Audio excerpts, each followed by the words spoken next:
रंगों का त्योहार होली का स्वागत। होली यह न उत्साह और उमंग की लहर दौड़ जाती है। यह त्योहार रंगों का, खुशियों का और नई शुरुआत का प्रतीक है।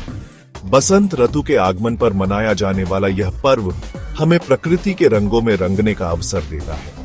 होली का त्योहार बुराई पर अच्छाई की जीत का प्रतीक है। त्योहार हमें भाईचारे का संदेश देता है।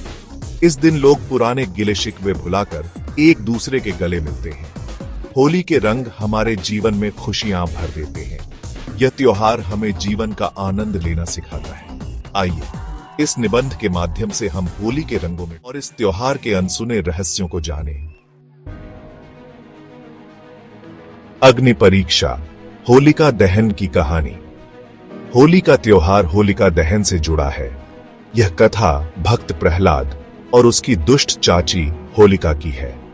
प्रहलाद भगवान विष्णु के अनंत होलिका को वरदान था कि उसे अग्नि नुकसान नहीं पहुंचा सकती।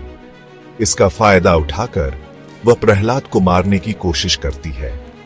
वह प्रहलाद को गोद में लेकर अग्नि में बैठ जाती है, लेकिन ईश्वर की कृपा से प्रहलाद बच जाते हैं और होलिका जलकर भस्म हो जाती है।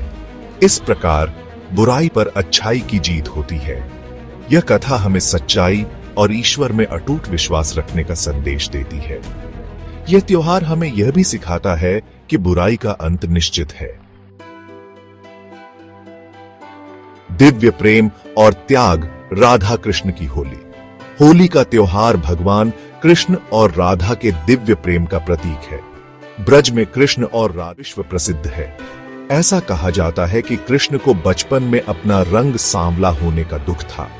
मां यशोदा ने उन्हें सुझाव दिया कि वे राधा पर रंग डालें। कृष्ण ने ऐसा ही किया और राधा को रंगों से सराबोर कर दिया। तब से ही ब्रज से मनाई जाती है। लोग एक दूसरे पर रंग, गुलाल और फूलों की वर्षा करते हैं। कृष्ण और राधा की होली हमें प्रेम, त्याग और समर्पण का संदेश देती है। प्रेम और बलिदान, कामदेव और रति की कथा। होली का त्योहार प्रेम के देवता कामदेव और उनकी पत्नी रति से भी जुड़ा है। एक कथा के अनुसार भगवान शिव के क्रोध भस्म हो गए थे। रति के विलाप से प्रसन्न होकर शिव ने कामदेव को पुनर्जीवित करने का वरदान दिया। यह दिन फाल्गुन मास की पूर्णिमा का दिन था, जिसे आज हम होली के रूप में मनाते हैं।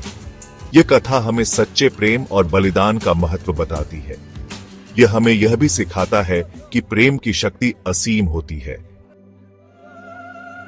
इतिहास के रंग मुगल काल से राजस्थान तक